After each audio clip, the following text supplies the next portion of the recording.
Hi hello வணக்கம். நான் உங்கள் Dharani Kichcha. Welcome to Dharu's watch. எல்லாரும் எப்படி இருக்கீங்க? எல்லாரும் எப்பவும் எல்லா நலமும் வளமும் பெற்று நிம்மதியா சந்தோஷமா இருக்கணும்னு நான் ஆண்டவனை வேண்டிக்கிறேன். ராசாத்தி ராசாத்தி ராசாத்தி வாடி நீ வாடி. இந்த உலகத்துல கடவுள் படைச்ச எல்லா ஜீவராசிகளும் நல்லா இருக்கணும்னு தான் நம்ம நினைப்போம். அது வாயில்லா ஜீவனா இருந்தாலும் சரி, ஆறறிவு படைச்ச மனுஷனா இருந்தாலும் சரி. அப்படி இருக்கும்போது இந்த மூன்றாம் பாலினம் மட்டும் பல பிரச்சனைகளையும் கஷ்டங்களையும், இன்னும் சொல்ல போனா அவங்க வாழ்க்கையை எப்படி கொண்டு போறது, எந்த வழிக்கு போறது, ஏண்டா நம்ம பிறந்தோன்ற அளவுக்கு தவிச்சு போய் நின்னாங்க. ஒரு திருநங்கையை பிறக்கிறது அவங்களோட தப்பு இல்லை. சயின்டிஃபிக்கா பார்த்தோம்னா ஒரு மூன்றாம் பாலினம் கருவில் உருவாகும் போது வழக்கமான ஆண் பெண் இரண்டுக்கும் வெளியே வரும் உயிரியல் மாறுபாடுகளுக்கு தொடர்புடையவை. இந்த மாறுபாடுகள் பாலினத்தை நிர்ணயிக்கும் மரபணுக்களின் அளவை பாதிக்கும் பிற மரபணு காரணிகளிலிருந்து உருவாகலாம். இதுக்கு முன்னாடி நிறைய பேர் அவங்கள கிண்டல் பண்றதும் ஒரு கேலி பொருளா பார்க்கறதுமா இருந்தாங்க. ஆனா இன்னைக்கு அந்த நிலை மாறி அவங்களும் பல துறையில பல சாதனைகள் பண்ணிட்டு இருக்காங்க. உதாரணத்துக்கு 1998 ஷப்னம் மௌஷி என்னும் திருநங்கை மத்திய பிரதேஷின் முதல் சட்டமன்ற உறுப்பினர் ஆனார். 2019 பரதநாட்டிய கலைஞர் நர்த்தகி நடராஜன் என்கிற திருநங்கை இந்தியாவின் உயரிய விருதான பத்மஸ்ரீ விருதினை பெற்றார். ஐஸ்வர்யா ருதுபர்ணா பிரதான் என்பவர் இந்தியாவின் முதல் திருநங்கை IAS அதிகாரி ஆவார். இவர் முதல் அரசாங்க ஊழியரும் ஆவார். பிரதிகா யாஷ்னி என்பவர் இந்தியாவின் முதல் திருநங்கை சப் இன்ஸ்பெக்டர் ஆனார். சத்யஸ்ரீ ஷர்மிளா என்பவர் தமிழ்நாடு பார் கவுன்சிலில் பதிந்த இந்தியாவின் முதல் திருநங்கை வழக்கறிஞர் ஆவார். பத்மினி பிரகாஷ் என்னும் திருநங்கை இந்தியாவின் முதல் செய்தி வாசிப்பாளர் ஆவார். டாக்டர் என் ஜென்சிங்கிறவங்க நம்ம லயலா காலேஜில் நியமிக்கப்பட்ட முதல் திருநங்கை அசிஸ்டன்ட் ப்ரொஃபஸர் ஆவார். இப்படி சொல்லிக்கிட்டே போலாம். அந்த வகையில் ஒரு பொலிட்டீஷியன், ஆக்டிவிஸ்ட் திருநங்கை சாஷா அவர்களை இன்னைக்கு நம்ம சந்திக்க போறோம். வாங்க பார்க்கலாம்.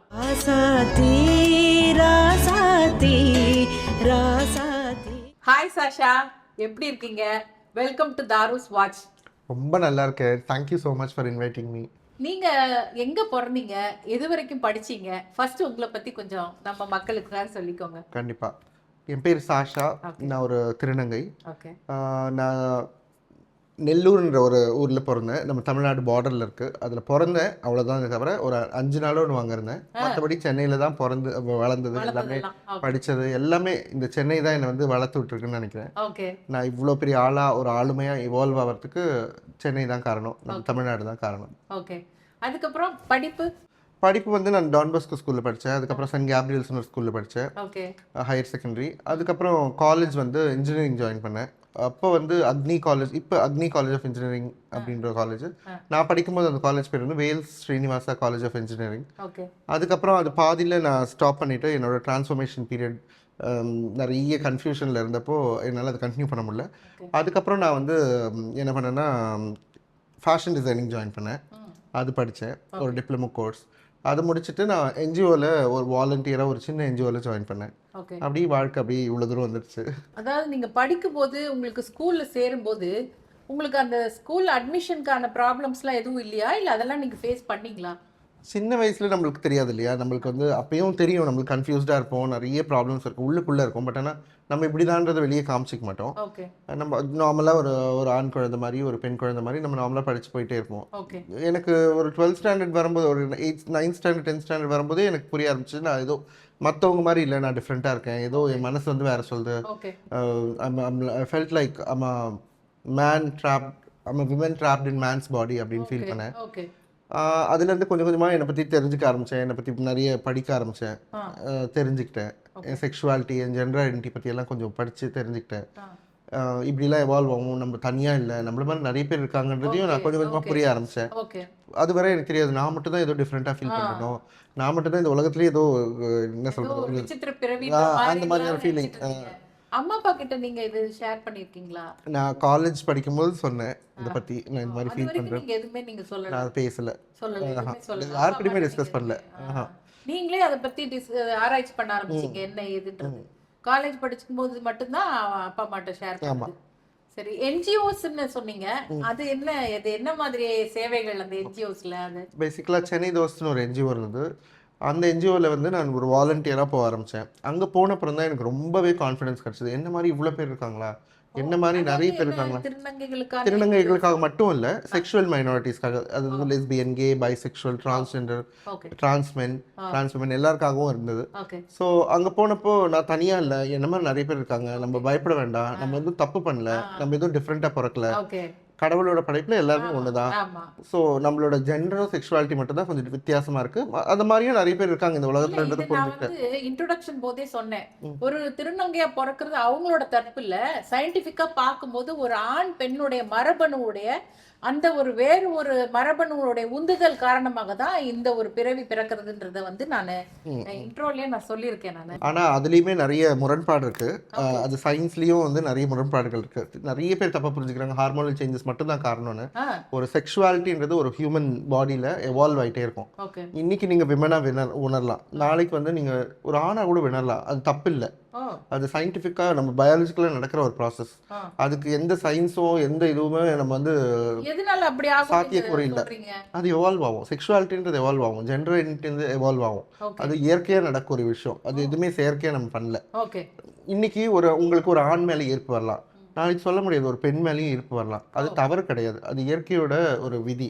அது இயற்கையாக நடக்கிற ஒரு விஷயம். ஏன் திருநங்கைகள் வெளியே தெரியுறாங்கன்னா, ஒரு ஆணாக பிறந்து ஒரு பெண்ணாக மாறும்போது நல்லா அழகாக ட்ரெஸ் பண்ணிக்கிறாங்க, இல்லை கொஞ்சம் வித்தியாசமாக தெரியுறாங்க, அதனால அவங்க மட்டும் ஐடென்டிஃபை பண்ணப்படுறாங்க. பட் ஆனால் இதுக்குள்ளே இருக்கிற நிறைய பேர் இருக்காங்க. இன்டர்செக்ஸ் மக்கள் இருக்காங்க, டிரான்ஸ் மென் இருக்காங்க, டிரான்ஸ் விமென் இருக்காங்க. டிரான்ஸ் மென் அப்படின்னா ஒரு ஆணாக பிறந்து ஒரு பெண்ணாக மாறுறவங்க. டிரான்ஸ் விமென் தான் என்ன மாதிரி ஒரு ஆணா பிறந்து பெண்ணா மாறிருக்கு. இப்போ பெண்ணு கூட பெண்ணா பிறந்து ஆணா மாறுறவங்க திருநம்பி அப்படின்னு சொல்றோம். எங்களை எப்படி திருநங்கைன்னு சொல்றாங்களோ அவங்கள திருநம்பின்னு சொல்றோம். இந்த மாதிரி நிறைய செக்ஷுவாலிட்டிஸும் ஜெண்டர் ஐடென்டிட்டிஸும் இன்னமும் உலகம் ஃபுல்லாக மக்கள் இருந்துட்டு தான் இருக்காங்க. அதை பற்றி பெருசாக பேசப்படல. பட் ஆனால் எங்களுக்கான அங்கீகாரம் கொஞ்சம் கொஞ்சமாக இந்த சமுதாயத்தில் கிடச்சிட்டே இருக்கு. ஆமாம்மா, அதுக்கு அடுத்தது வரேன். இப்போ நம்ம அந்த என்ஜிஓஸ் போனதுக்கப்புறம் நம்ம மட்டும் தனியாக இல்லை, நம்மள மாதிரி எல்லாரும் இருக்காங்கன்னு சொல்லி இது பண்ணீங்க. ஸோ அது மூலமாக என்னென்ன சேவைகள் பண்ணீங்க, அதுக்கப்புறம் உங்களோட தொடர்ச்சி என்னங்கிறது? ஸோ இனிஷியலாக நான் ஒரு வாலண்டியராக ஜாயின் பண்ணேன் அந்த ஆர்கனைசேஷனில். அதுக்கப்புறம் அவங்க வந்து சென்சிட்டைஸ் பண்ணுறதுக்கு அவேர்னஸ் ப்ரோக்ராம்ஸ் நிறைய விஷயம் பண்ணிட்டு இருந்தாங்க.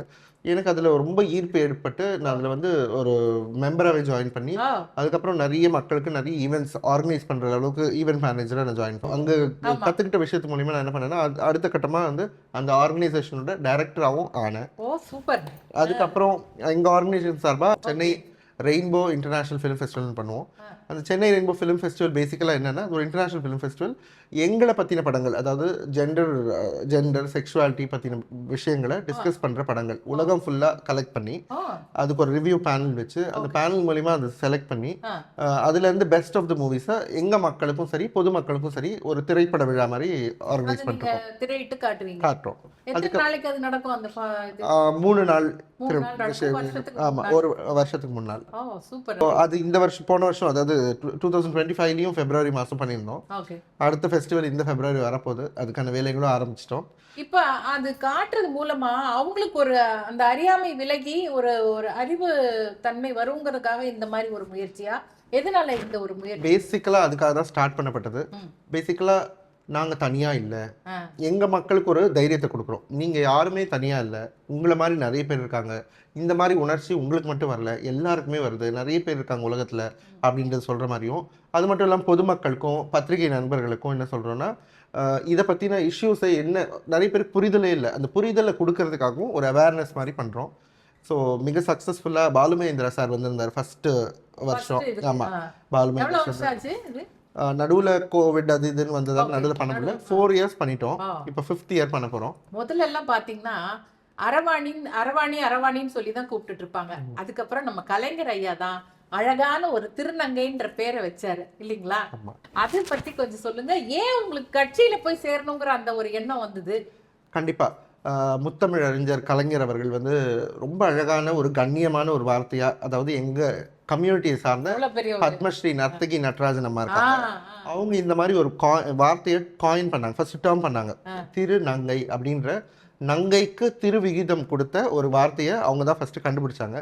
கண்டுபிடிச்சு கலைஞர் அவர்களை மீட் பண்ணி இந்த வார்த்தையை வந்து நீங்க சொல்லுங்க, எங்களுக்கு கொஞ்சம் பெருமையா இருக்கும். இது வச்சது அவங்க சொன்னது அவர் வழிமொழிஞ்சாரு. அரசாங்க லெட்ஜர்லயும் இது வந்து ஜிஓவை பாஸ் பண்ணி எங்களுக்கு ஒரு மிகப்பெரிய அடையாளமா நம்ம இந்தியாவிலேயே நம்ம பெருமையை சொல்லிக்கலாம். தமிழ்நாட்டில் மட்டும்தான் வந்து ஃபர்ஸ்ட் ஒரு ஒரு கம்யூனிட்டிக்கு அழகான ஒரு பேர் கொடுத்து ஒரு மதிப்பும் கொடுத்துருக்காங்க. திருநங்கை நலவாரியம் அப்படின்ற ஒரு விஷயத்த ரொம்ப அழகா டாக்டர் கலைஞர் அவர்கள் தான் வந்து ஆமா கலைஞர் அவர்கள் தான் வந்து ஆரம்பிச்சு நிறைய விஷயங்கள் இப்ப திருநங்கை நலவாரியம் மூலமா இப்ப இருக்கிற எங்க தலைவர் மு.க. ஸ்டாலின் அவர்களும் வந்து நிறைய விஷயங்கள் பண்ணிட்டு இருக்காங்க. அதுக்கு ஒரு எடுத்துக்காட்டு தான் என்ன மாதிரி ஆட்களுக்கும் கட்சியில இடம் உண்டு அப்படின்றது. இதுக்கு முன்னாடி எப்படி எங்களை பார்ப்பாங்க, கல்லால் அடிச்ச காலம் இருக்கு, திருநங்கைகள் ரோட்ல பார்த்தா கேலியா பேசின காலங்கள் இருக்கு, ரொம்ப ரொம்ப கேவலமா ட்ரீட் பண்ண காலங்கள்லாம் இருக்கு. சொன்னேன் நான் முன்னாடி எல்லாமே சொன்னேன் நானு. ஒரு மாதிரி கேலி கிண்டலாம் பார்த்து நம்ம ஏன் பிறந்தோங்கிற அளவுக்கு நிறைய பேர் தவிச்ச காலங்கள்லாம் இருக்கு. ஆனா அந்த காலம் எல்லாம் ரொம்ப மாறி போச்சு.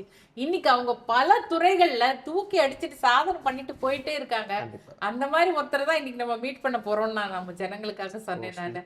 ஸோ கட்சியில வந்து என்ன மாதிரி ஒரு பொறுப்புல இருக்கீங்க? என்ன ஆக்சுவலாக ஜாயின் பண்ணி 1.5 மாசம் ஆகுது. பட் நான் இதுக்கு முன்னாடி எனக்கு அரசியல் ரொம்ப பிடிக்கும். முன்னாடி இருந்த எம்ஜிஆர் டைம்ல இருந்து, கலைஞர் டைம்ல இருந்து, அண்ணா பீரியட்ல இருந்து அரசியல் பத்தி நிறைய படிச்சிருக்கேன். நிறைய விஷயங்கள் தெரிஞ்சுப்பேன். எனக்கு அப்பெல்லாம் வந்து அரசியல் போகணுமான்னு யோசிப்பேன். பட் இருந்தாலும் இப்ப நான் நினைக்கிறேன் போகணும் கண்டிப்பா. நம்ம கம்யூனிட்டியை வந்து அடுத்த லெவல் கொண்டு போகணும்னா எங்களோட குரல்கள், எங்களோட பிரச்சனைகள், எங்களோட விஷயங்கள் எல்லாத்தையும் சமுதாயத்துக்கும் சரி அரசியல் ரீதியாகவும் சரி அடுத்த லெவல் கொண்டு போகணும்னா கண்டிப்பா நானும் அரசியல் இருக்கணும். நான் அப்படின்றத விட எங்க சமுதாயத்தை சேர்ந்த மக்களும் அரசியலுக்கு வரணும். அதுதான் உண்மையான ஈக்குவாலிட்டின்னு நினைக்கிறேன். குரல் கொடுக்க ஒரு ஆள் வேணும்னு நீங்க முதல்ல இறங்கிருக்கீங்க. கண்டிப்பா நிறைய பேர் இருக்காங்க. இருந்தாலும் எனக்கு இந்த கட்சி கரெக்டா இருக்கும், உண்மையான சமத்துவம் வந்து இந்த கட்சியில இருக்கும்னு நம்பி இதுல ஜாயின் பண்ணியிருக்கேன். அதே மாதிரி தான் ஜாயின் பண்ண டே 1ல இருந்து மற்றவங்களுக்குலாம் அப்பாயின்மெண்ட் கொடுக்குறாங்களான்னு தெரியல. கேட்கும் போதெல்லாம் எனக்கு சிஎம் கூட அப்பாயின்மெண்ட் தராங்க. அவ்வளோ பிஸி ஷெட்யூல்லையும் சார் வந்து என்னை மீட் பண்ணுறதுக்கு 2 வாட்டியும் கேட்ட உடனே 2 வாட்டியும் மீட் பண்ண வாய்ப்பு கிடைச்சது. நார்மலாக மெம்பர்ஷிப் அப்படின்னா என்ன பண்ணுவாங்கன்னா கட்சி ஆஃபீஸ்க்கு போய் நம்ம ஒரு ஃபார்ம் ஃபில் பண்ணி கொடுத்தா நம்ம மெம்பர்ஷிப் கார்டு கொடுப்பாங்க. பட் ஆனால் நான் செஞ்சுட்டு வந்த இந்த சமூக சேவை காரணமாக இந்த மக்களுக்காக என்னை பார்த்து நேரடியாவே இந்த கட்சியில இணையக்கூடிய ஒரு வாய்ப்பு கிடைச்சது. அந்த நேரத்துல எங்க மாவட்ட செயலாளர் மாசு அண்ணனும் கனிமொழி அக்காவும் கூட இருந்தாங்க. அது மிகப்பெரிய சந்தோஷமான விஷயம். எனக்கு அந்த வாய்ப்பு கிடைச்சது. அதுக்கப்புறம் என் பிறந்த நாளைக்கும் நான் அப்பாயின்மெண்ட் கேட்டது, உடனே அப்பாயின்மெண்ட் கொடுத்தாங்க. ரொம்ப நல்லா பேசுனாங்க. உங்களை மாதிரி ஆட்கள் முன் வரணும், நிறைய வேலை செய்யணும், அப்பதான் உங்க கம்யூனிட்டி முன்னேறும் அப்படின்னு சொல்லி என் பிறந்த நாளைக்கு வாழ்த்து தெரிவிச்சாரு. ரொம்ப ரொம்ப சந்தோஷமா இருந்தது. ஏன்னா எங்களை மாதிரியான ஆட்கள் எவ்வளோ போராடி வாழ்க்கையில் மேலே வரோன்றது நிறைய பேருக்கு தெரியும். பட் ஆனால் இவ்வளோ தூரம் இவ்வளோ ஈஸியாக கிடைக்குதுன்னா அது வந்து அந்த கடவுளோட அனுகிரகமும் என்னோட உழைப்பும் நான் நீங்க 2 வாட்டியும் உங்களோட பர்சனலுக்காக இது பண்ணீங்களா, இல்லை இப்போ நீங்க உங்க சமுதாயத்துக்காக ஏதாவது அவர்கிட்ட முதலமைச்சர்கிட்ட முன் வச்சிருக்கீங்களா? இப்போ ரீசெண்டாக இந்த எஸ்ஐஆர் அப்படின்ற ஒரு இஷ்யூ வந்து ரொம்ப பரவலாக பேசப்பட்டு வருது. Special intensive revision. இந்த விஷயம் எப்படி திருநங்கை மக்களை பாதிக்குது அப்படின்றத பற்றி எங்கள் கட்சியில் வந்து ஸ்பெஷலாக ஒரு டீம் ஃபார்ம் பண்ணியிருக்காங்க. என்ஆர் இளங்கோ அவர்கள் தலைமையில். ஸோ அவருக்கும் சிஎம் செல்லுக்கும் நான் வந்து ஒரு லெட்டர் ஒன்று கொடுத்துருந்தேன். உடனே அந்த லெட்டர் வந்து சிஎம் சார் காமிச்சாங்க. என்னை இந்த கட்சியில சேர்க்கக்கூடிய முக்கியமான அந்த வாய்ப்பை அமைச்சு கொடுத்தது வந்து அன்புகம் கலை அங்கிள். அவர் அங்கிள் தான் கூப்பிடுவேன், தலைவர் தான் வரும். இருந்தாலும் அவர் தான் எனக்கு ஒரு இடம் வேணும், உங்களை மாதிரி ஆட்களும் வரணும் அப்படின்னு எனக்கு உற்சாகம் கொடுத்து நீ சேரணும், கண்டிப்பா சேர்த்து. அவர்கிட்ட நான் லெட்டர் கொடுத்த உடனே அடுத்த நிமிஷம் நான் எந்த ரிக்வெஸ்ட் கொடுத்தாலும் எந்த லெட்டர் கொடுத்தாலும் உடனே சிஎம் செல்க்கு போகுது. உடனே அந்த கன்சர்ன் டிபார்ட்மெண்ட்ஸ்க்கு அனுப்பி உடனே ப்ராசஸ் பண்ணுறாங்க. அதே மாதிரி இந்த எஸ்ஐஆர் இஷ்யூலையும் நான் என்ன பண்ணேன்னா கட்சியிலையும் எங்கள் இளங்கோ சார் அவங்க டீமுக்கு லெட்டரும் உடனே பாஸ் பண்ணி சிஎம் செல்க்கும் போச்சு. அதுக்கப்புறம் நான் ஒரு சோஷியல் ஆக்டிவிஸ்டாக, ஒரு டிரான்ஸ்ஜெண்டர் ரைட்ஸ் ஆக்டிவிஸ்டாக இத்தனை வருஷம் வேலை செஞ்சதுக்காக நான் எலெக்ஷன் கமிஷன் மீட் பண்ணி எலெக்ஷன் கமிஷனர் இவங்க அர்ச்சனா பட்நாயக் நேர்லேயே தலைமைச் செயலகத்தில் போய் மீட் பண்ணி அவங்க அப்பாயின்மெண்ட் வாங்கியிருந்தேன். மீட் பண்ணி அவங்களுக்கும் அந்த லெட்டர் கொடுத்தேன். எந்த மாதிரியெல்லாம் எங்களை பாதிக்குது, எங்கள் சமுதாயத்தை பாதிக்குது. ஏற்கனவே கிட்டத்தட்ட 60,000 பேர் மட்டும் தான் எங்கள் மக்கள் இருக்கிறதா சொல்கிறாங்க. பட் ஆனால் அதை விட ஜாஸ்தியாக இருக்கோம் தமிழ்நாட்டில். அதில் வெறும் 8,000 பேருக்கு மட்டும்தான் வந்து ஓட்டர் ஐடி கொடுத்துருக்காங்க, இன்னும் கொடுக்கல. அந்த 8,000 பேர்லையும் 1,427 பேர் மட்டும் தான் போன எலெக்ஷனில் ஓட்டே போட்டிருக்காங்க. அந்த ஏன் அதனால அவங்க வரலையா இல்ல அந்த ஓட்டர் ஐடி செல்லலன்னு சொல்லிட்டாங்களா என்ன இது? இல்லை, பேசிக்கலாக எங்கள் மக்களுக்கு வந்து போதிய புரிதல் இல்லை. ஆ, ஏன் ஓட்டு போடணும், ஓகே ஓட்டு போட்டால் நம்மளுக்கு என்ன உரிமை கிடைக்கும், ஓகே. இந்த ஜனநாயக நாட்டில் நம்மளுக்கும் சம உரிமை இருக்குன்றதே நிறைய பேருக்கு இன்னும் புரியல. ஆ, இன்னும் அவங்கள ஐசோலேட் பண்ணிட்டு இன்னும் வந்து நிறைய பேருக்கு புரிதல் இல்லாததால அவங்க இன்னும் ஒதுங்கியே வாழ்றாங்க. இன்னுமே மெயின் ஸ்ட்ரீமுக்கு வர முடியல, அவங்களுக்கான வாய்ப்புகள் வழங்கப்படல. இப்போ நான் படிச்சிருக்கேன், நிறைய திருநங்கைகள் இப்போ படிச்சுட்டு முன்னேறி வராங்க. ஆமா. பட் இருந்தாலும் அவங்க எல்லாருக்குமே வாய்ப்பு கிடைக்குதா, அவங்க எல்லாருக்கும் வேலை கிடைக்குதா, Correct. அவங்க படிச்ச தகுதிக்கேற்ப வேலை கிடைக்குதா அப்படின்னா ஆமா. கண்டிப்பா இல்லை. ஆ, ஸோ இதெல்லாமே சார்ட் அவுட் ஆகிற மாதிரி மக்களுக்கு ஃபர்ஸ்ட் அவேர்னஸ் கிரியேட் பண்ணணும். அது நாங்கள் என்னதான் கம்யூனிட்டி மெம்பர்ஸாக நாங்கள் பண்ணாலும், ஒரு சோஷியல் ஆக்டிவிஸ்டாக பண்ணாலும், ஒரு ஓட்டு போடுறது எவ்வளோ முக்கியமான ஒரு ஜனநாயக கடமைன்றதை எலெக்ஷன் கமிஷன் ப்ரொமோட் பண்ணணும். இல்ல ஸ்பெஷல் கேம்ப்ஸ் வந்து அரேஞ்ச் பண்ணணும் ஆ, எங்க மக்களுக்காக, டெடிகேட்டடாக ஸ்பெஷல் கேம்ப்ஸ். திருநங்கைகளுக்காக ஒரு கேம்ப். இப்ப நான் அதை தான் அடுத்து சொல்ல வந்தேன். நிறைய பேருக்கு அவேர்னஸே இல்லைன்னு சொல்றீங்க இல்லையா? இப்போ நீங்க ஒரு மாநாடு மாதிரி ஏதாவது ஒண்ணு நடத்தி எல்லாரையும் அந்த இடத்துக்கு வர வச்சு அவங்களுக்கு உங்களுடைய அந்த புரிதல் எல்லாத்தையும் அவங்களுக்கு சொல்லி புரிய வச்சு இந்த மாதிரிலாம் இருக்கு, அவங்க எதெல்லாம் விழிப்புணர்வு இல்லாம இருக்காங்களோ அதை பண்ற மாதிரி ஒரு ஒரு இனிஷியேட்டிவ் நீங்க எடுக்கலாம் இல்லையா? இதை நிறைய என்ஜிஓஸும் சிபிஓஸும் பண்ணிட்டு தான் இருக்காங்க கண்டினியூஸா. இருந்தாலும் நாங்க பண்றதை விட ஆ, எலெக்ஷன் கமிஷனோட உதவி எங்களுக்கு கிடைச்சா, இந்த இன்னும் என்ஜிஓஸ்க்கும் கொஞ்சம் ஈஸியா சிபிஓஸ்க்கும், பண்ணலாம். ஆமா சிபிஓஸ்க்கும் எங்களுக்கு ஃபினான்ஷியல் கன்ஸ்ட்ரெயின்ஸ் இருக்கு எங்களுக்கு. அது வந்து ஒரு கவர்மெண்ட் இன்ஸ்டிடியூஷன் வந்து எங்களுக்கு சப்போர்ட் பண்ணா ஓகே கண்டிப்பா இன்னும் மிகப்பெரிய அளவில் எங்க மக்களை எஜுகேட் பண்ண முடியும். ஓகே. இந்த எஸ்ஐஆர் கொண்டு வரதுக்கு முன்னாடி ஏன் வந்து எங்க மக்களை எஜுகேட் பண்றது முக்கியம், என்னது நம்ம பிஎல்ஓஸ் எஜுகேட் பண்றது முக்கியம், ஓகே. போலீஸ் அஃபீஷியல்ஸ் எஜுகேட் பண்றது முக்கியம், பிஎல்ஏ 2 எஜுகேட் பண்றது முக்கியன்றத இம்பார்ட்டன்ஸை எலெக்ஷன் கமிஷன் முன் வந்து சொல்லணும். அவங்க ஸ்பெஷல் கேம்பெயின்ஸ் லான்ச் பண்ணி செலிபிரிட்டிஸ் வச்சு வீடியோஸ் பண்ண வைக்கணும். ஆ, அதெல்லாம் பண்ணலாம். இதெல்லாம் அவங்க பண்றது மூலயமா எங்க மக்களுக்கு அவேர்னஸ் கிரியேட் ஆகும். எல்லாருமே முன் வந்து ஓட்டர் ஐடி வாங்குறதுக்கு அந்த மும்முரத்தை காமிப்பாங்க. ஓகே. இந்த எஸ்ஐஆர் வர்றது மூலயமா என்ன ஒண்ணா, ஏற்கனவே 1427 பேர் தான் ஓட்டு போட்டிருக்கோம். அந்த 1427 பேர்ல இன்க்ளூடிங் மீ, நான் என்னோட ஓட்டர் ஐடியை இழக்க நேரம் வந்துடுச்சு. ஸோ அதுக்காக நான் எலெக்ஷன் கமிஷன் லெட்டர் கொடுத்துருக்கேன். அடுத்த கட்டமா வந்து சுப்ரீம் அந்த ஓட்டர் ஐடி ரத்து பண்ணணும்னு சொல்றாங்களா இல்ல என்ன? இல்ல, இந்த ப்ராப்ளம் இப்போ வந்து நான் வேற ஒரு அட்ரஸ்ல இருந்தேன், ம், அந்த அட்ரஸ்லயே தான் இருக்கு இன்னும் என்னோட ஓட்டர் ஐடி. ஓகே. இப்போ ஆப்வியஸா நான் இன்னொரு அட்ரஸ்க்கு வந்துட்டேன். இப்போ அந்த ஸ்லிப் வந்து என்னோட பழைய அட்ரஸ்க்கு போயிருக்கும். ம், கண்டிப்பா என்ன வந்து சேரலை இன்னும். ஆ, நேற்று எல்லாருக்கும் கொடுத்துருக்காங்க, எனக்கு வந்து சேரல. ஆ. என்னோட ஓட்டை இதுலயே முடிஞ்சு போச்சு. நான் ஃபார்ம் ஃபில் பண்ண கூடிய வாய்ப்பு எனக்கு இப்போ கிடைக்காது. நம்ம புது அட்ரஸ்ல இருந்தாலுமே ம். அங்க வர்ற ஓட்டர் லிஸ்ட் எழுத வராங்க இல்லையா, அவங்க என்ன பண்றாங்க, பழைய ஓட்டர் ஐடியில ஸ்கேன் எடுத்துட்டு உங்களோட இதை கண்டுபிடிச்சு அவங்க புது அட்ரஸ்ல எடுத்துக்கிறாங்க. எடுத்துக்கிட்டாலுமே இது கேன்சல் செய்யப்படும். இந்த ஓட்டர் ஐடி கேன்சல் ஆயிடும். ஆ. இதுக்கப்புறம் எனக்கு ஓட்டர் ஐடி கிடைக்குமான்றது ஒரு கொஸ்டின். ஆமா, ஒரு கொஸ்டின் மார்க் தான். வருதா? ஆமா, மிகப்பெரிய கொஸ்டின் மார்க். ஸோ ஆப்வியஸாக இந்த மாதிரி நிறைய விஷயங்கள் இருக்குது. ஃபார் எக்ஸாம்பிள், சமுதாயத்துக்கு நிறைய பேருக்கு பெருசாக ஜெண்டர் சென்சிட்டைசேஷன்றது இல்லை. திருநங்கைகளை எப்படி அட்ரஸ் பண்ணோம். ஃபார் எக்ஸாம்பிள், எனக்கு டெத் நேம்னு ஒன்று இருக்கும். நான் பிறந்தப்போ எனக்கு ஒரு பேர் வச்சுருப்பாங்க எங்கள் அம்மா அப்பா. ஆமா. இப்போ நான் ஒரு பேர் எனக்கு வச்சிருக்கேன், மாற்றிருக்கேன். இந்த பேரில் வந்து நிறைய பேருக்கு இன்னுமே கூட ஓட்டர் ஐடி இருக்கலாம்.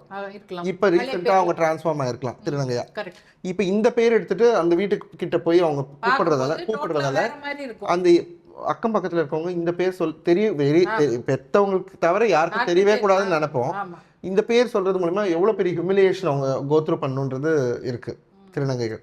இந்த மாதிரியான விஷயங்கள்லாம் இருக்கு. அதுக்கு முதல்ல எஸ்ஐஆர் கொண்டு வரதை விட ஜெண்டர் சென்சிடைசேஷன் பண்ணணும். செக்ஷுவாலிட்டி பற்றி இந்த பூத் லெவல் ஆஃபீஸர்ஸ்க்கு எல்லாத்துக்குமே வந்து ஃபஸ்ட்டு எஜுகேட் பண்ணணும். போலீஸ் அஃபீஷியல்ஸ்க்கு எஜுகேட் பண்ணணும். அதுக்கப்புறம் எலெக்ஷன் ஸ்பெஷல் கேம்ப்ஸ் நடத்தி திருநங்கை மக்களுக்கு ஓட்டர் ஐடி கொடுக்கணும். அதுக்கப்புறமா தான் வந்து நீங்கள் எஸ்ஐஆரை கொண்டு வரணும். இவ்வளோ அவசரமாக பெரிய ப்ராசஸ் இருக்கு. இப்போ அவசரமாக கொண்டு வரதால எங்கள் மக்களோட எமோஷன்ஸ் ஹர்ட் பண்ணுற மாதிரி இருக்கும். ப்ளஸ் எங்களோட ஜனநாயக கடமையை ஆட்ட முடியாமல் போயிடும். ஸோ மிகப்பெரிய பிரச்சனை இருக்கு. இது சாதாரணமாக பார்க்குறாங்க. என்ன நாங்கள் எலெக்ஷன் கமிஷனர்கிட்ட அவங்க கிட்ட முன் வச்சிருக்கீங்க இல்லையா, முன் வச்சிருக்கேன். கோரிக்கை முன் வச்சிருக்கீங்க. அதுக்கு அவங்க என்ன மாதிரி ஒரு ஸ்டெப் எடுக்கிறாங்கன்றது தெரியல. 4ஆம் தேதி வரை வெயிட் பண்ண சொல்லியிருக்காங்க. 4ஆம் தேதிக்கு அப்புறம் அவங்க ஒரு வேளை சரியான ரெஸ்பான்ஸ் கிடைக்கலன்னா நான் ஹைகோர்ட்டில் ஃபைல் பண்ணலான்னு இருக்கேன், ரிட் ஃபைல் பண்ணலான்னு இருக்கேன். ஏன்னா நம்ம இந்தியன் கான்ஸ்டியூஷன் பிரகாரம் எல்லாருக்கும் சம உரிமை இருக்கு. ஆமா, அதுதான் 2016 சுப்ரீம் கோர்ட்ல 3ஆம் பாலினம திருநங்கைகளை அவங்க வந்து அக்செப்ட் பண்ணி ஆர்டர் போட்டிருக்காங்க. ஸோ எல்லா ஆண் பெண்ணுக்கு இருக்கிற அதே சம உரிமை எல்லா நம்ம ஜனங்களுக்கும் இருக்குங்கிறதுனால கண்டிப்பா இதுல இருந்து அவங்களை எப்பயுமே நம்ம ஒதுக்க முடியாதுங்கிற அந்த ஒரு விஷயம் இருக்கு இல்லையா.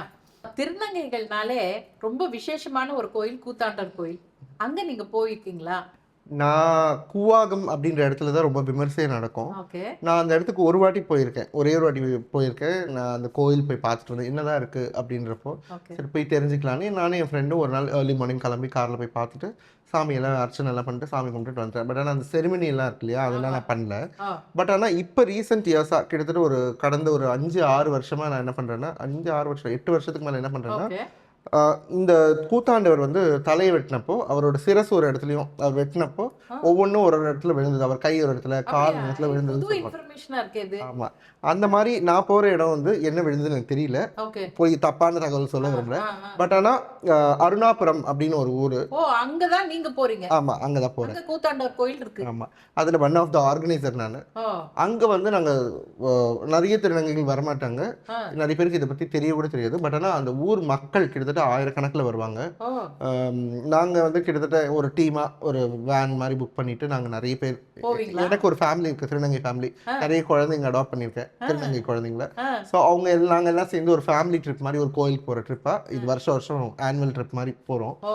அங்க போய் இந்த தாலி கட்டுறது, தாலி அறுக்கிறது, அப்புறம் இந்த கூத்தாண்டவர் வர்ணிச்சு கும்மி அடிக்கும் போது பாடுற பாட்டு, இதெல்லாமே ஒரு ட்ரெடிஷனா நாங்க ஃபாலோ பண்ணிட்டு இருக்கோம். அது பண்றீங்க? ஆமா, பண்ணிட்டு இருக்கோம். அது பண்ணணுமா? பண்ணணும். அது வந்து ஒரு கடவுளுக்கு பண்ற ஒரு சேவையா நினைக்கிறேன். ஓகே. ரொம்ப சந்தோஷமா போறோம். அதுல வந்து எங்களுக்கு மெயினா வந்து எங்க ஃபேமிலியோட ஒண்ணா சேர்ந்து டைம் ஸ்பெண்ட் கூடிய ஒரு 3 நாள் கிடைக்குது. அது 3 நாளைக்கு. ஆமா, 3 நாள். நாங்க அங்கேயே ஹோட்டல் பக்கத்துல திருக்கோவிலூர்ல ஹோட்டல், நல்ல ஹோட்டலா எடுத்துட்டு அங்க இருந்து போயிட்டு வந்துருவோம். ஓகே. ஸோ இந்த கடைசி ஒரு 2 இயர்ஸா வந்து அங்க ஃபேஷன் ஷோவும் எங்க டீம் சார்பா பண்றோம். நிறைய திருநங்கைகள் வர ஆரம்பிச்சிருக்காங்க. பயங்கரமா பின்னி படல் எடுக்கிறாங்களே. கொஞ்சம் கொஞ்சமா கூட்டம் டெவலப் ஆகிட்டு இருக்கு, ரொம்ப நல்லாவே போயிட்டு இருக்கு. பட் இந்த மாதிரி ட்ரெடிஷன்ஸும் விட்டுறக்கூடாதுன்னு நினைக்கிறேன். என்னதான் நம்ம படிச்சிருந்தாலும் நிறைய விஷயம் தெரிஞ்சிருந்தாலும், இதை நான் வந்து திமுகலே இருந்தாலும் நான் வந்து ஒரு அவங்கவுங்க எனக்கு அந்த உரிமை இருக்கு. எங்க கட்சியில வந்து என்னோட நம்பிக்கைகளுக்கு, என்னோட சுய விருப்பத்துக்கு மரியாதை கொடுக்குறாங்க, அதை ரெஸ்பெக்ட் பண்றாங்க. ஸோ அதை நான் மதிச்சு தான் இந்த கட்சியில சேர்ந்திருக்கேன். ஸோ இதை நான் விட்டு கொடுக்கவும் விரும்பல. ஸோ அது நாங்க தொடர்ச்சியா பண்ணிட்டு இருக்கோம். ரொம்ப நல்லா இருக்கும், ரொம்ப அழகா போகும். அதாவது இப்ப நீங்க ஆரம்பத்துல இருந்தே சேவைகள் நிறைய செஞ்சுட்டு இருக்கேன்னு சொல்றதுனால நான் இந்த கேள்வி இப்ப கேக்குறேன். உங்க சமுதாயத்தினருக்கு என்னென்ன சேவைகள் இப்போ பண்ணிட்டு இருக்கீங்க? ரீசெண்டாக வந்து ஒரு திருநங்கைக்கு வந்து ஸ்டெல்லா மேரிஸ் காலேஜில் வந்து எத்ராஜ் காலேஜில் வந்து சீட் வாங்கி கொடுத்தேன். எத்ராஜ் காலேஜில் நான் நம்ம ஹையர் எஜுகேஷன் மினிஸ்டர் மீட் பண்ணி இந்த மாதிரி அந்த திருநங்கை கொஞ்சம் கம்மியாக தான் மார்க் வாங்கியிருந்தாங்க. பட் இருந்தாலும் அவருக்கு சொன்ன ஒரே ஒரு விஷயம், எங்கள் கம்யூனிட்டியிலேருந்து நீங்கள் ஒருத்தருக்கு சீட்டு கொடுக்கறது மூலிமா இதை பார்த்து இன்னும் நிறைய திருநங்கைகள் முன் வந்து படிக்க ஆரம்பிப்பாங்க. படிக்க ஆரம்பிக்கிறதால எங்கள் சமுதாயத்துக்கு மிகப்பெரிய மாற்றம் ஏற்படும். அதை நீங்கள் வந்து பிள்ளையார் சொல்லி போட்டு துவைக்க வைக்கணும், நீங்கள் கண்டிப்பாக சீட் கொடுக்கணும்னு சொல்லி கேட்ட அடுத்த செகண்ட் அவர் சைன் பண்ணி கொடுத்தாரு. உடனே அந்த காலேஜ் பிரின்சிபலுக்கும் ஃபோன் பண்ணி இந்த மாதிரி நான் ஒருத்தங்களை அனுப்புகிறேன், அவங்களுக்கு சீட் கொடுங்கன்னாரு. அந்த சீட்டுமே ஃப்ரீ சீட்டாக கவர்மெண்ட் வந்து இப்போ ஜிஓ பாஸ் பண்ணியிருக்கு. ஸோ அந்த குழந்தைக்கு வந்து ஃப்ரீயான ஒரு எஜுகேஷன் கிடைக்குது. ஸோ எங்கள் சமுதாயத்துக்கு இது மிகப்பெரிய ஒரு நல்ல விஷயமா நினைக்கிறேன். அதுக்கப்புறமா இப்போ ரீசெண்டாக என்னோட சிஸ்டர் ஒருத்தி இருக்கா, ஷெரின்னு. அவளும் அண்ணா யூனிவர்சிட்டியில் வந்து ஜாயின் பண்ணியிருக்கா. அவள் என்ட்ரன்ஸ் எக்ஸாம் எழுதி மெரிட்லேயே வாங்கிட்டா சீட்டை, மாஸ்டர்ஸ் ஜாயின் பண்ணியிருக்கா. ஆனால் அவளுக்கு இதுவரை ஜிஓ வந்து எப்படி இருந்ததுன்னா பேச்சுலர்ஸ் டிகிரிக்கு மட்டும் தான் ஃப்ரீ சீட் அப்படின்னு இருந்தது. நான் வந்து மேடம் நர்த்தகி நட்ராஜன் நம்ம மீட் பண்ணி, அவங்க பிளானிங் கமிஷனில் இருக்காங்க மெம்பரா. ஸோ அவங்க கிட்ட ரிக்வெஸ்ட் பண்ணி அப்புறம் அவங்க மாஸ்டர்ஸ்க்கும் ஜிஓ பாஸ் பண்றதுக்கு சோஷியல் வெல்ஃபேர் டிபார்ட்மெண்ட் மூலமா கீதா ஜீவனம் அவங்க கிட்டயும் மீட் பண்ணி பேசினேன். அவங்க வந்து ஒரு டைரக்ஷன் கொடுத்து இப்போ மாஸ்டர்ஸ்க்கும் ஜிஓ இந்த மாசம் பாஸ் ஆக போகுது. அதுக்கப்புறம் என்னோட குழந்தை ஒருத்தி இருக்கா, ஒரு பொண்ணு தாக்ஷான்னு. அவ ஆக்சுவலா அக்சென்ச்சர்ல கிட்டத்தட்ட 10 வருஷத்துக்கு மேல வேலை செஞ்சுட்டு இருக்கா. இப்போ அப்ராட் போய் ஹையர் ஸ்டடீஸ் படிக்கணும்னு ஆசைப்படுறா. கிட்டத்தட்ட 30 லட்சம் ரூபாய்க்கு ஸ்காலர்ஷிப் கவர்மெண்ட் முன் வந்து கொடுக்குறேன்னு சொல்லி ஜிஓவும் பாஸ் பண்ணி சாங்ஷன் லெட்டரும் வந்துச்சு. இதெல்லாம் வந்து மிகப்பெரிய மாற்றம்னு நினைக்கிறேன், சமுதாய மாற்றம். எங்க மினியூ ஸ்கேல் மைனாரிட்டி கம்யூனிட்டியா நாங்க இருந்தாலும் எங்களுக்கான உரிமைகள் நாங்க கேட்ட உடனே கிடைக்கக்கூடிய ஒரு அரசாங்கம் ரொம்பவே எங்க அரசாங்கம் வந்து திருநங்கைகளுக்கு, அது முக்கியமா இந்த பாலியல் சிறுபான்மையினர் மக்களுக்கு ஃபர்ஸ்ட் வந்து ஹெல்ப் பண்றதுக்கு ரெடியா இருக்காது. சிஎம் சாரும் சரி, நம்ம கவர்மெண்ட்டும் சரி. அதுக்கு நாங்க என்னைக்குமே we are very thankful. உங்களுக்கு கல்யாணம் ஆயிடுச்சுன்னு கேள்விப்பட்டேன். உங்க மேரேஜ் லைஃப் எப்படி போயிட்டு இருக்கு? ரொம்ப நல்லா போயிட்டு இருக்கு. கிட்டத்தட்ட 5 வருஷம் ஆயிடுச்சு. இந்த நவம்பர் 26 வந்தா 6வது வருஷத்துல அடி எடுத்து வைக்கிறோம். நாங்க ரொம்ப இந்த சிம்பிளான ஒரு அழகான லைஃப் வாழ்றோம். நிறைய மக்களுக்கு நிறைய டவுட்ஸ் இருக்கும். இவங்க வாழ்க்கை எப்படி இருக்கும், இவங்க எப்படி இருப்பாங்க, என் கணவரும் ஆண் தானா, அவர் வந்து ஒரு வேளை ஏதாவது இருக்குமா, இந்த மாதிரி கேள்விகள் இருக்குது. இதை நான் வந்து தப்பாக நினைக்கல, அது நான் கேலியும் பண்ண விரும்பல. ஓகே. பட் இது புரிதல் இல்லாததால அவங்க கேட்குறாங்க. பட் ஆனால் எப்பயுமே எங்கள் பெட்ரூமை மட்டும் பார்க்காதீங்க, இதை தாண்டி எங்களுக்கு ஒரு அழகான வாழ்க்கை இருக்குது. லைஃப். நாங்கள் என் கணவர் இப்போ கூட இந்த இன்டர்வியூக்கு அவர் தான் எனக்கு கூட என் காரை ஓட்டிட்டு கூப்பிட்டு வந்து விட்டுட்டு எனக்காக வெளியே வெயிட் பண்ணிருக்காரு. அச்சச்சோ. எப்படி ஒரு ஹஸ்பண்ட் ஒரு ஒய்ஃப்காக வெயிட் பண்ணுவாங்க, அதே மாதிரி ஒரு நார்மலான ஒரு லைஃப் தான் வாழ்கிறோம். நாங்களும் சாப்பிட்றோம், நாங்களும் வரி கட்டுறோம், ஒவ்வொரு பொருள் வாங்கும்போது அது டாக்ஸ் பே பண்ணுறோம். எல்லாமே நல்லதொரு சமுதாயத்திற்கு நாங்களும் அப்படின்ற மாதிரி எல்லா விஷயத்துலையும் நாங்களும் பங்கு பெறுறோம். ரொம்ப சந்தோஷமா இருக்கு நீங்க சொல்றத கேட்கும்போது. நீங்க நல்லா இருக்கணும், இன்னும் நல்லா நீங்க உங்க கணவரோட ரொம்ப சந்தோஷமா இருக்கணும். அக்செப்டன்ஸ் மட்டும் கொஞ்சம் கொஞ்சமா மாறிட்டு வருது. எங்க வீட்ல என்ன அக்செப்ட் பண்ணி இந்த கல்யாணத்துக்கு முன்ன நின்று நடத்துனாங்க. பட் அவங்க வீட்ல வந்து இன்னும் அக்செப்ட் பண்ணல. கண்டிப்பா என்ன அக்செப்ட் பண்ணிக்கலாம்னு பரவாயில்ல, அவனை ஒரு நாள் அக்செப்ட் பண்ணிப்பாங்கன்ற ஒரு நம்பிக்கை இருக்கு. நான் எந்த விதத்துலயும் குறையில, எல்லா விதத்துலயும் நானும் வந்து ஒரு பெண் தான். ஸோ அதுக்காக நான் என்னோட ஸ்டாண்ட்ல எப்பவுமே கரெக்டா இருக்கேன். மாற்றம் நடக்கும்னு நம்புறேன். கண்டிப்பா. சாஷாவோட ஃபியூச்சர் பிளான்ஸ் என்ன? கண்டிப்பாக ஃப்யூச்சரில் வந்து ஒரு எம்எல்ஏவோ எம்பியோ ஆகணுன்றது ஆசை. ஆனால் அந்த அளவுக்கு எனக்கு ஃபினான்ஷியல் இது இருக்கா அப்படின்னு கேட்டால் அது ஒரு கொஸ்டின் மார்க் தான். பட் ஆனால் கவர்மெண்ட் நினச்சா எங்களை மாதிரி மைனாரிட்டி கம்யூனிட்டிலேருந்து ஒரு நாமினேட்டட் எம்எல்ஏவையும் எம்பியும் நியமிக்கலாம். ஏற்கனவே ப்ரீவியஸ் நம்ம பாஸ்ட் ஹிஸ்ட்ரி பார்த்தோம்னா ஒரு ஆங்கிலோ இந்தியன் கம்யூனிட்டிலேருந்து ஒரு நபரை வந்து நாமினேட்டட் எம்எல்ஏவா நம்ம சட்டசபைக்கு போயிருக்காங்க. அவங்களோட குரல்களும் கேட்கப்படணும் அப்படின்றதுக்காக. அந்த மாதிரி ஒரு திருநங்கையா எங்கள் மினிஸ்கேல் மைனாரிட்டி கம்யூனிட்டியோட நாமினேட்டட் எம்எல்ஏவோ இல்லை எம்பியாவோ, ராஜ்யசபா எம்பியாவோ எங்கள் கட்சி கண்டிப்பாக ஒரு நாள் என்னையோ இல்லை என் சமுதாயத்தை சார்ந்த ஒருத்தருக்கோ இது கிடைக்கும்னு நினைக்கிறேன். பட் நான் அதுக்காக உழைப்பேன். நான் உழைக்க தான் போகிறேன். இப்போ ஃபுல் டைமாக பொலிட்டிஷியனாக ஒர்க் பண்ணிருக்கேன், நிறைய விஷயங்கள் பண்ணிட்டு இருக்கேன். ஸோ கண்டிப்பாக ஆமாம், கண்டிப்பாக ஒரு நாள் ஜெயிப்பேன்ற நம்பிக்கை இருக்குது. என் கட்சியும் அது கண்டிப்பாக ரெக்கக்னைஸ் பண்ணுன்ற அந்த நம்பிக்கையும் கண்டிப்பாக இருக்குது. வாழ்த்துக்கள். நீங்கள் அப்படி ஒரு எம்எல்ஏவாவோ எம்பியோ ஆனீங்கன்னா உங்கள் சமுதாயத்துக்கு இன்னும் நீங்கள் என்னென்னலாம் செய்யணும்னு நினைக்கிறீங்க?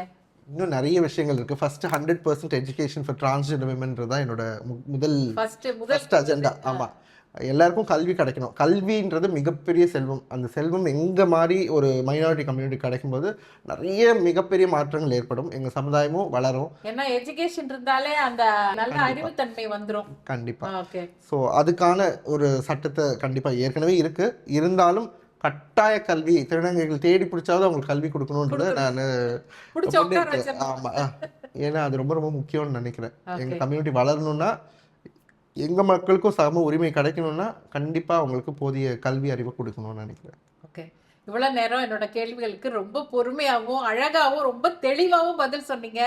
உங்க வாழ்க்கையாகட்டும், உங்களோட ஃபியூச்சர் பிளான்ஸ் ஆகட்டும், உங்க சமுதாயத்துக்கு நீங்க செய்யற சேவையாகட்டும், எல்லாருமே மேல் மேலும் தொடரட்டும்னு நான் வேண்டிக்கிறேன். ரொம்ப நன்றி என்ன இன்வைட் பண்ணதுக்கு உங்க சேனலுக்கு. மென்மேலும் உங்க சேனலும் நல்லா வளரணும், மிகப்பெரிய ஒரு வியூவர்ஷிப் கிடைக்கணும், நிறைய சப்ஸ்கிரைபர்ஸ் வரணும், சூப்பராக சக்ஸஸ்ஃபுல்லாக நீங்கள் ரன் பண்ணணும். நன்றி, வாழ்த்துக்கள். தேங்க்யூ, நன்றி. என்னங்க, இன்னைக்கு எபிசோடில் திருநங்கைகளை பற்றி நமக்கு தெரியாத பல விஷயங்களை தெரிஞ்சுக்கிட்டோம் இல்லையா? மீண்டும் ஒரு சுவாரஸ்யமான எபிசோடில் உங்களை சந்திக்கிறேன். அதுவரை உங்களிடமிருந்து விடைபெறுவது உங்கள் தாரணி கிச்சா.